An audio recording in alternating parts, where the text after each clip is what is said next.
За тэгээд өнөөдрийн бичлэгтээ та бүхэнд Японд ирээд жолооны үнэлэх авах 3 арга зам байгаа. Тэр тухай за товчхон ярих гэж бодож байна. Бас 3 арга замын хамгийн амархан нь бол за үнэлэхээс солиулж авах гэсэн эхний арга зам байгаа. Монголд үнэлгээ авсан байх юм бол Японд ирээд солиулж олно. За тэн дээрээ бол дөрмийн шалгалт өгөн, жолооны шалгалт гэсэн хоёр шалгалтыг өгөх ёстой. Тэр хоёртой хоёулын тэнцэх юм бол үнэлэхээс солиулж авчна. За ойролцоогоор эхний удаагийн шалгалтандаа тэнцлээ гэж бодоход Ичимайн дотор 1 ман дотор бол багтаад үнэлгээ авчна. За хоёр дахь арга зам нь бол жолооны сургалтанд суухагаа ойролцоох жолооны сургалтын газраас суугаад за тэнд бол ойролцоогоор 22-оос 30-аад мангийн за хэлбэлцэлтэй байгаа. Ягаад тийм гэх юм бол за асар их очртой байдаг тийм газрууд их байдаг болохоор их мөнгө төлөх тусам очргүй хурдан явяаку хийгээд за үнэлгээ авахдаг жолооныхоо сургалтанд суух боломжтой байдаг юм байлээ. За тэр бол жоох үнэтэй, дээрээс нь зарим улирлаас хамаарат 1-3 сарын хугацаа бас зарцуулах тийм магадлал өндөртэй байд юм байлээ. За 3 дахь арга замын хувьд бол за өөрөө очиж шууд шалгалт өгч болдог гэж би сонслоо. За тэр нь болохоор яа гэм бэ гэхээр мэдээж өөртөө бүрийн ихтгэлтэй дүрмээ мэддэг. За өөрөө бэлтгэсэн. Тэгээ шалгалтаа ч гэсэн би машин шууд унаад бариад яваад шалгалтандаа цэнцэн гэсэн ихтгэлтэй хүмүүс бол тэнд очиод өгч болно.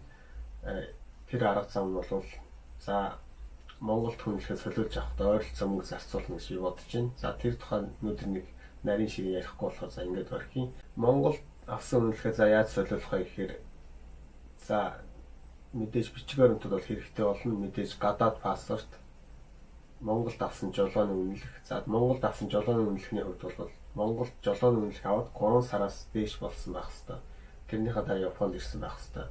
Өөрөөр хэлэх юм бол 2021 оны 3 сард Японд ирсэн бол Монголд үнэлэх авсан хугацаанд 2020 оны 12 сард авсан байх гэсэн юм дүнтэй байгаа. Тэгээ тэрийг яаж шалгах юм гэхээр Канагавакинд би өөрөө өгчээсэн шалгалтаа.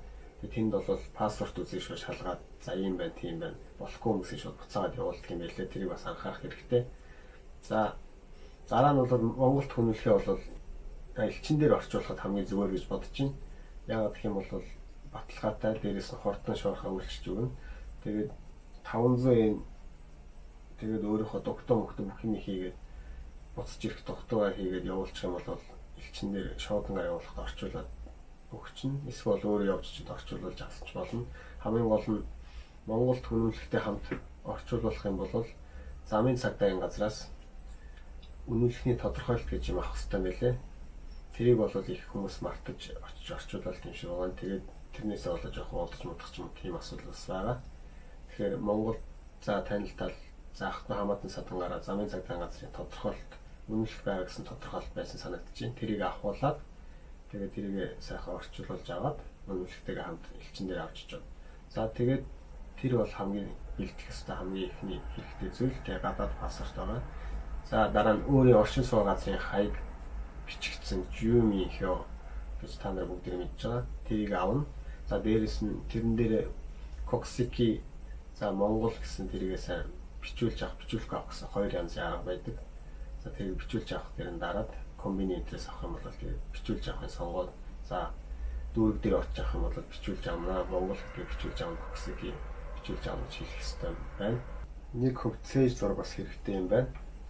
Тэгээд тэр цээж зураг нь болохоор тухайн өдрөө тэр бичгийн шалгалт өгөх хэрэглэгдэх цаасан дээр наадаг зураг байсан санагдаж байна.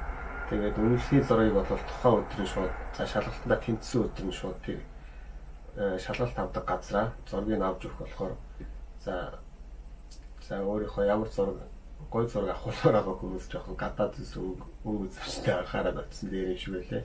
Би зүгээр тэгж явж байгаа шууд зураг авахулсан. Тэгээ нэг сонин зурагтай мэхлэг гарцсан байсан.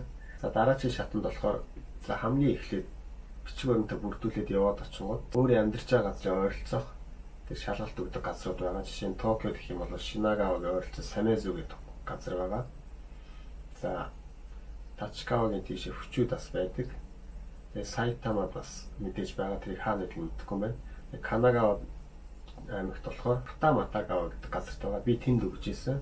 Тэгээд шалгалтын хувьд бол эхлээд эхний өдөр бол шууд бичгийн шалгалтыг бол өгөх боломжтой байсан. Наа өгч явахад Тэгээд бичгийн шалгалт нь бол биднэрт тийм олон асуултыг бол өгч биднийг зовоохгүй. Яагаад гэх юм бол бид нэр өөрийнхөө улсад шалгалтын нөгөөд үнэлгээ аваад хүрээд ирсэн хүмүүс. Тийм болохоор үнэхээр амархан 10 асуулт гарч ирнэ. Тэгээ нэг шалгалтын өрөөнд оруулаад за Япон, мэдээж англи, хятад, солонгос хэл энэ дөрвөн хэлнээс сонгоод тэр шалгалтыг өгөх боломжтой байсан санагдаж байна. Миний хувьд болохоор Япон хэлийг сонгоод өгсөн. Тэр асуултнууд бол үнэхээр маш амархан асуултнууд байгаа. Тэгээ 10 асуултнаас 7-гийн зөв бүглэх юм бол тэнцэжсэн санагдаж байна. Тэгээ ихэнх хүмүүс бол бас 10 асуултанд 10 зөв хариулдаг. Маш амархан асуулт. Ганц нэг зураг ороод ирсэн тийм асуулт байсан санагдаж байна. Одоо жоохон зарим нь бүдэг байдаг санаж байгаа болохоор. Дараагийн шат нь бол мэдээж жолооны шалгалт бид нэр өгөхгүй болохгүй. Жолооны шалгалтын хувьд бол жоохон төвөгтэй.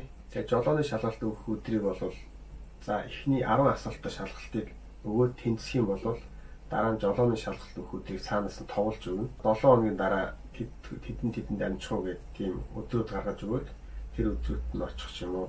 Эсвэл бүр хойно байвал 1 сар марын дараа байвал өөрөө өдрөө сонгоод энэ болох уу нэ тэрэг. За өдрийн ямар ч хэсэг тоглоод 2 дахь шатны шалгалт буюу машин барьж жолоодлогын шалгалтаа өгнө. Тэр шалгалтын дээр бол жоохон бүдэрдэг хүмүүс олон байгаа. За монголчууд бас тэгтээ тэр дундаа гайгүй. Миний хувьд бол 3 удаа унаад авч ирсэн. Тэгээ автомат авахдаа 3 удаа унаад дараа нь механик өгөх гэж очиод 3 удаа унаад нийт 6 удаа унаж ирсэн. Автоматаа эхлээ автсан байж байгаад дараа нь механик барих хэрэгтэй болоод дахиад батсан чинь дахиад шалгалт өгөхгүй болохгүй гээд тэгээд 3 удаа унаад дахиад авсан байгаа. Тэгээд тэр шалгалтын дээр яагаад хүмүүс унаад идэм бэ гэхээр хажууд нэг цагдаа суугаад явж байгаа. За цагдаач бас биш юм аа.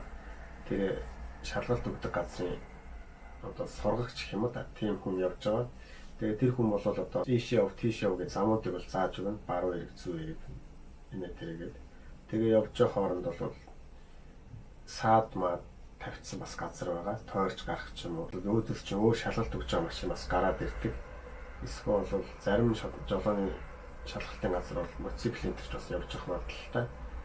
Тийм болохоор мэдээж тэр шалгалт өгөх газар маань гэрхэн тохиомхоо бүх юмыг байрлуулсан. Яг гадаар явж байгаа юм шиг тийм зам байгаа. Тэнд анхаарах ёстой ганц нэг зүйлүүд нь болохоор за мэдээж шалгалт өгөхийнхөө өмнө машинда дуудагдаад суун. Тэгээд дуудагдаж суухийнхаа өмнө яг хуу машина эргэж тойрч хараад хойно урд нь юм байна уу харах ч юм уу. Тэгээд дараа нь машинда орж суучаад за тэр цагдаагийн ажилтан за сургагчтайгаа сайхан мэдлээд за бүслээд картаа нэвтрээ шалгаад тэгээд юм бидээ кимашта гэдэг ч юм уу ямар нэг юм хэлээд тэгэн готл чинь тэр шалгадаг хүн маань за яваараа гэж хэлнэ. Тэгээд ерөнхийдөө бол шийдэгдсэн зам байгаа урд нь ингэж явна тэгж явна гэдэг коос байгаа. Баруун зүүн эргэх ч юм уу саадтай юм тойрч гарахтаа заавалчгүй дунд толиндоо харддаг. Баруун эргэж бол баруун толиндоо харддаг ч юм уу тэрийг бол угаасаа Монголд ч гэсэн тэгээ хий явдаг. Японд өөр юм болохоор ондог дугуй байк их явдаг болохоор тодорхой хэмжээгээр ондог дугуй зам хөдөлгөөндөө хамт оролцоод явдаг болохоор баруун эргэхдээ ч юм уу зүүн эргэхдээ заавал толиндоо харсныхаа дараа өөрийнхөө нүдээр ингэж хоошоо эргэж харах ч юм уу ийшээ эргэж харах ч юм уу тийм үйлдэлийг хийж цагдаа тийм үйлдэл хийж байгаагаа мэдэгдүүлэх. За сайн ингэж хараад явах ёстой байт юм билэ. Энэ минийг хийхгүй болонгууд хажуу сууж байгаа тэр сургагч маань шууд оноог нь хасаа явчихна. За мэдээж садтай зүйл гарч ирэх юм бол баруун хоогоо тойрч гарах ч юм уу. Тэгээд механик өгч байгаа хүмүүс миний хувьд бас алдсан юм болохоор тухайн шалгалтын дээр бол араан дээр гараа тавиа яваад идэг би. Урд машин барьчих дандаа тэгж явдаг гэсэн болохоор тэр бол маш буруу. Тэрийг бол бас оноо асуулах нэг зүйл хүчин зүйл болж таарж байгаа. Тийм болохоор шалгалт өгөхдөө та бүхэн араан дээр гараа тавихгүй хоёр гараа өрөөл дээр тавиад араагаас солихтой ганцхан араан дээр гараа тавьдаг ч юм уу. Тэр мэрийг сайн анхаарал явах юм бол тэнцэхэд бол маш амархан. Хэл мэдхгүй хүмүүс очих юм бол Япон хэл орчуулж өгөх хүн дагуулж очоо гэж бичсэн байсан өчигдөр би нэг хальтын мэдээллийн дахиад жоохон сэргээж харсан ч тийм бичсэн байсан. За ерөнхийдөө тийм нэг хэцүү юм хэлж мэлж ярихгүй баруун зүүн эрэг тийш ор ийшээ гар гэж хэлдэг. Тэгээ шалгалтанда за оноо чи ингээ хасагдаж явж байгаад 100 онооноос 70-аас доош орчих юм бол шууд тэр коос дуусаагүй байхад шууд ихэлсэн газар руу буцаад яв гэж хэлдэг. Тэгээ буцаад явчих юм бол ерөнхийдөө шалгалт дуусаад бараг л унчлаа гэсэн үг. Ягаад гэх юм бол 70 оноос доош орсон болохоор цаашаа дуустал явсан ч гэсэн ямар ч үр дүн гарахгүй болохоор тэгээ буцааж тийм шиг үлээ цагийн хэмнээд жолооны шалгалтын үед бол тиймэрхүү байгаа. Саяны хэлсэнчлэн жижиг сажиг юмнууд байгаа. Хойшоогоо эргэж харах гэдгийг бол маш сайн хийх ёстой. За миний хувьд бол автоматик шалгалтыг өгөөд автоматик авсан. Тэрнийхээ дараа механикийн шалгалтыг бас дахиж өгөөд механикийг авсан байгаа. Тэгээ автомат механик хоёрын нэг ялгаатай юм байсан сая санаанд орлоо. Тэгээ автоматын хувьд бол гүвэ гэдэг нөгөө дээшээ ингэж зогсоод төмөр цаан гавн дээр гардаг. Тийм бол гарахгүйгээр авч ийсэн. Тэгээд дараа нь би механик өгөх гээд очсон чинь тэр гүвэн дээр гарч зогсоод тэгээ механик машин болохоор мэдээж консоль яаж харуулах хоошоо ухраахгүй алдахгүй яаж дээшээ гарч явах уу гэдгийг бас шалгадаг. Тэрнийхээ дээр зэрэгцээ бас гүвэн дээр гарч зогсоод тэр төмөр цаан галт тэрэг ирж иж магадгүй гэсэн үүднээс дуу чимээг сонсох ёстой гэд цонхоо заавал онголт юм байлээ. Тэгээд цонхоо онголоод бас цонхоо онголж байгаа цагдаа мэддэгдээд тэгэн гол чинь бас оноо хасагдахгүй явна. Хэрвээ цонхоо онголохгүй би ихнийх дээр бас цонхоо онголохгүй зогсож байгаа. Тэгээд тэр чигээр явцсан ч дараа нь надад цагдаа хэлж өгсөн.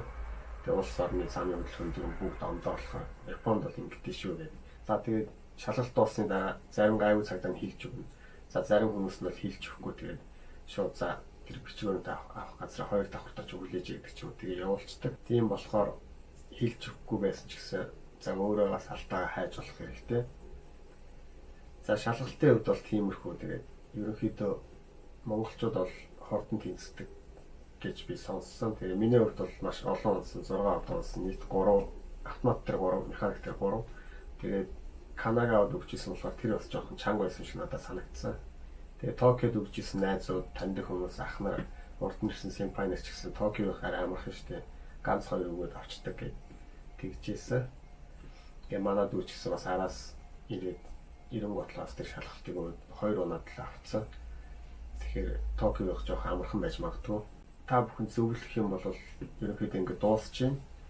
Тэгээ ямар нэг юм хэрэгтэй мэдээлэл асуух юм байвал асуугаараа. Энд доор би Facebook ч юм Instagram-аар бичээд орчихно. Эсвэл энэ дэр комент бичээд YouTube сувг дээр комент бичээд үлдээсэн ч болно. Тэгээ энэний дараа би Японд жолооны сургалтанд суугаад 2 дугаар мотоцикл үнэлэх авч ирсэн. Тэр тухайгаа бас бичлэг болгоод хүргэх гэж бодож байгаа. Хэрэгтэй хүмүүст хүргэх бас зүгээр юм болов гэж бодсон. Японд амьдрахад хэрэг болдог янз бүрийн жижиг сажиг иймэрхүү бичгээр нэг асуудал ч юм уу.